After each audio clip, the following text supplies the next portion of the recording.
Bismillahirrahmanirrahim. Assalamualaikum warahmatullahi wabarakatuh. Alhamdulillah saya panjatkan kepada kehadirat Allah Subhanahu wa taala yang telah memberikan saya kesempatan untuk bisa mengisi acara Kulwap atau kuliah WhatsApp atau seminar online ataupun lain sebagainya. Saya ucapkan terima kasih kepada teman-teman semua yang sudah hadir dalam acara seminar Open Mindset to Entrepreneurship, dan juga teman-teman panitia yang sudah menyelenggarakan acara ini.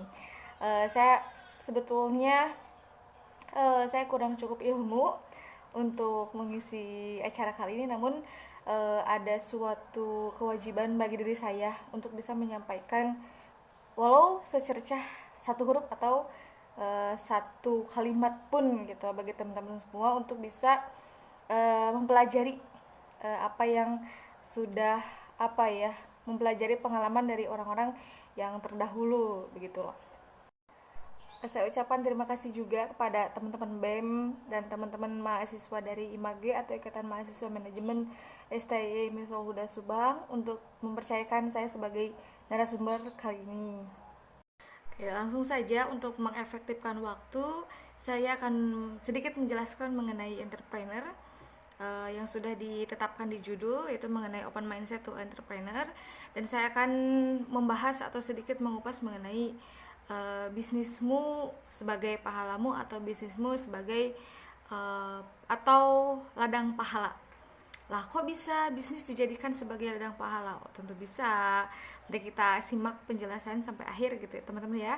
Jangan sampai di skip atau ada 1 detik pun yang terlewat. Oke. Jadi entrepreneur itu adalah seseorang yang melakukan wirausaha atau seseorang yang melakukan berdagang yang dicirikan dengan pandai atau mampu mengelola suatu bisnis baru atau produk baru, mampu memasarkan dan mampu mengatur keuangan. Itu pengertian dari entrepreneur.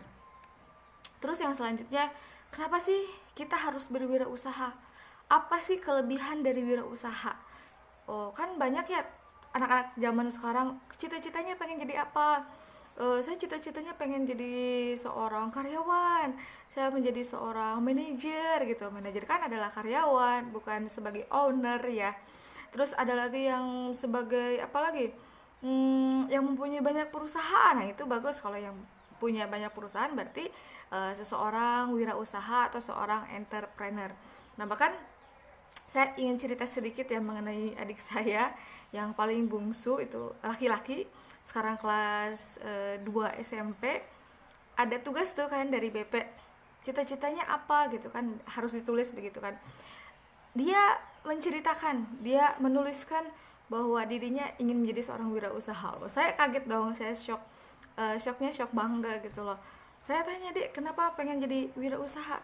Katanya kalau seorang wirausaha itu Allah akan melimpahkan banyak rezeki, bahkan 90 dari pintu rezeki itu ada di wirausaha. Wow gitu ya. Kelas 2 SMP sudah punya mindset seperti itu. Nah, semoga teman-teman juga mempunyai mindset seperti itu. Nah, terus kenapa sih harus berwirausaha? Apa sih kelebihan dari wirausaha? Yang pertama itu adalah wirausaha itu sesuai anjuran Rasulullah. Terus yang sesuai dengan hadis yang diriwayatkan oleh Imam Ahmad dari Muaz bin Jabal menerangkan bahwa hendaklah kamu berdagang karena di dalamnya terdapat 90% pintu rezeki, dan sesungguhnya sebaik-baik pekerjaan itu adalah dengan berdagang. Jadi begitu teman-teman kelebihannya. Allah sudah menerangkan bagi umat yang muslim. Kalau yang non muslim simak saja, mungkin ada baiknya juga gitu loh ya, bahwa sebaik-baiknya pekerjaan itu adalah di perdagangan, dan itu sesuai dengan anjuran Rasulullah Shallallahu Alaihi Wasallam. Selanjutnya adalah kenapa harus malu?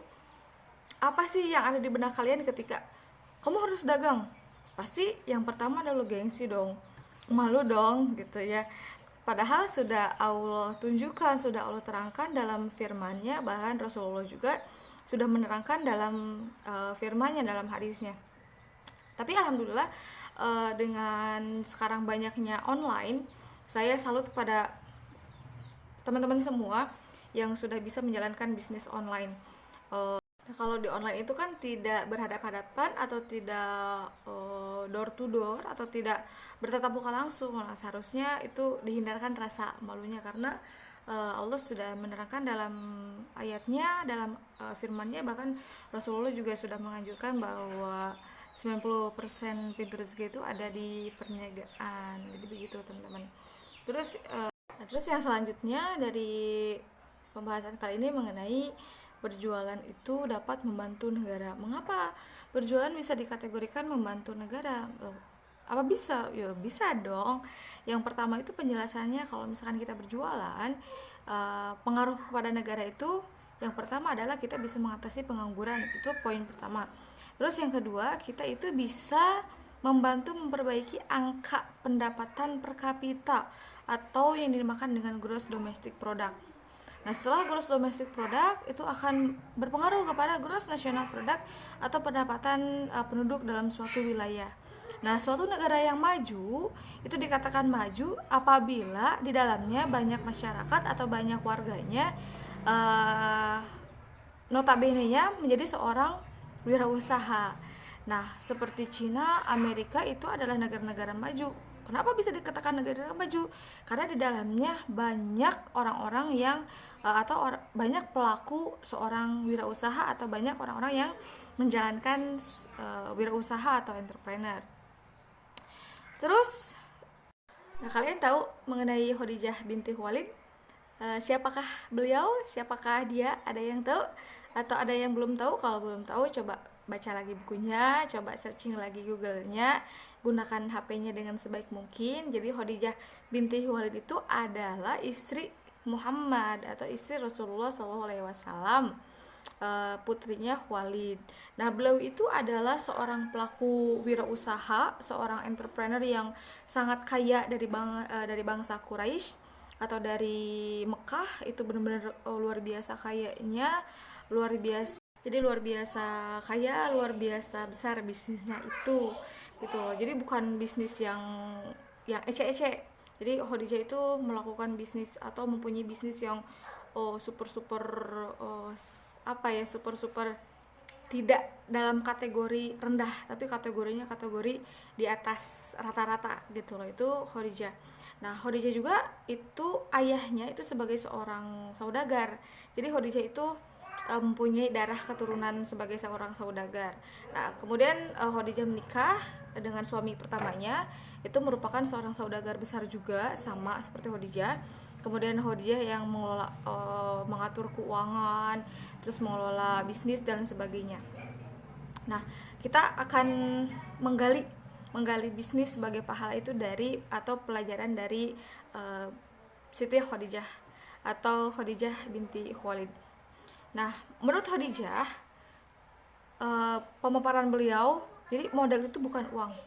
Nah, kalau misalkan kita ingin berwirausaha tapi tidak mempunyai modal atau tidak mempunyai uang, itu pasti akan jadi alasan. Jadi alasannya adalah, saya mah nggak punya uang, saya nggak punya modal. Nah, menurut beliau, menurut Siti Khadijah, bahwa seorang entrepreneur, seorang wirausaha, dikatakan seorang wirausaha sejati, memandang modal itu bukan uang. Jadi modal itu tidak semata-mata uang. Kok bisa? Bisa, ada. Yang pertama, beliau menuturkan bahwa non materi itu lebih dahsyat dan luar biasa pengaruhnya dalam menentukan kesuksesan bisnis. Jadi hakikat modal itu yang pertama adalah networking atau persahabatan atau jaringan. Ketika kita sudah mempunyai jaringan networking, misalkan saya ingin punya bisnis atau ingin berjualan namun tidak punya uang. Nah, kemudian saya pandai atau mempunyai banyak teman. Nah, seketika ada teman saya yang memberikan modal nih, dikasih uang misalkan 100 juta untuk dikelola. Nah, di situ poinnya, di situ intinya menurut Siti Khadijah. Jadi modal itu tidak semata-mata uang, melainkan persahabatan atau networking yang melahirkan materi tersebut.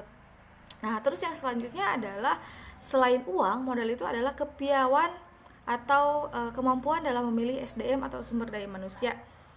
Jadi awal mulanya Khadijah bertemu dengan Rasulullah itu dalam dunia perdagangan sebetulnya.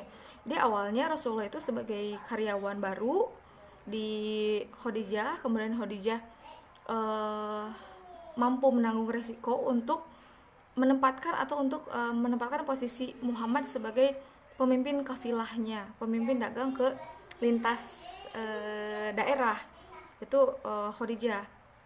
Jadi kalau Siti Khadijah itu bisa memilih bagaimana nih orang ini kalau misalkan dijadikan sebagai pemimpin. Nah, beliau sudah tahu gerak-geriknya, sudah tahu dari sorot matanya mungkin, dari akhlaknya dan sebagainya. Nah, itu. Terus yang selanjutnya adalah dermawan. Betul. Siti Khadijah itu sangat betul-betul dermawan. Jadi tidak ketika berbisnis Siti Khadijah itu tidak mengandalkan semata-mata memikirkan laba, tidak. Jadi Khadijah itu sangat dermawan, banyak sedekahnya, terus membantu fakir miskin, terus membina hubungan baik dengan para tetangganya, terus keberanian menanggung resiko. Nah, di sini poinnya. Kemudian Siti Khadijah bertutur bahwa ketika kita banyak melakukan atau ketika kita banyak memberikan, ketika kita banyak membantu fakir miskin dengan sejumlah materi, itu tidak akan mengurangi laba dari hasil berdagangnya, tidak, malah akan menambah laba gitu, atau menambah hasil dagangnya dari sedekah tersebut atau dari pemberian tersebut. Jadi menurut pemaparan Siti Khadijah atau pemaparan saya juga tentunya bahwa ketika kita berdagang, kalau misalkan kita banyak memberi atau ketika banyak bersedekah, itu tentu tidak akan mengurangi laba, namun akan semakin menambah laba tersebut. Mengapa? Karena Allah juga kan menerangkan bahwa semakin banyak kita memberi sedekah atau semakin kita banyak memberi, maka kita juga akan banyak mendapatkan. Jadi 10 dikurangi 1 itu bukan 9, namun 20. Ngerti nggak? Ngerti ya? Jadi kalau misalkan kita memberi seseorang itu 10, maka kita akan mendapatkan 100. Nah, itu matematika Allah seperti itu pun juga dalam berbisnis.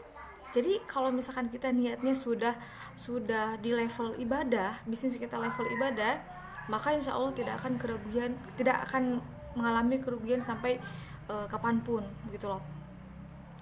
Berbeda dengan seorang entrepreneur yang selalu memikirkan hanya laba, kemudian laba atau memikirkan suatu hal duniawi, maka rentan suatu kebangkrutan, gitu loh.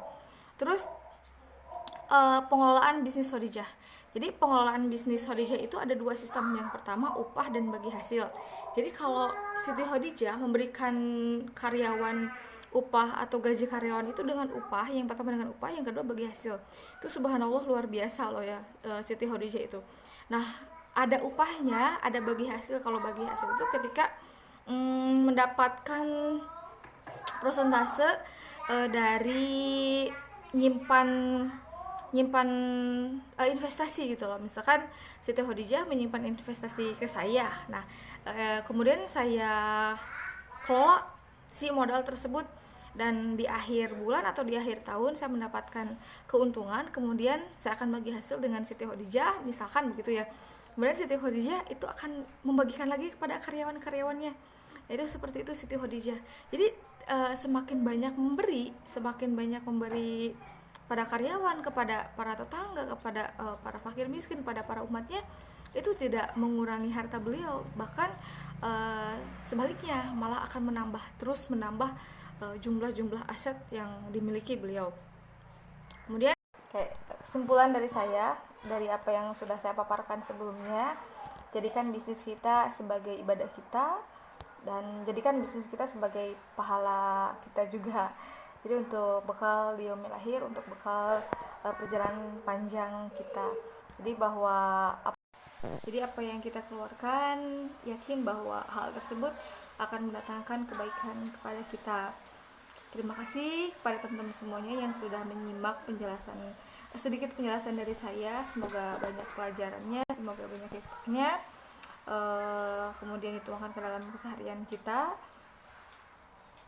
Mohon maaf kalau misalkan ada salah kata atau ada salah penuturan, karena kesalahan itu datang dari diri kita. Dan terima kasih kepada teman-teman semua yang sudah menyimak tanpa men-skip sedikit pemaparan dari saya.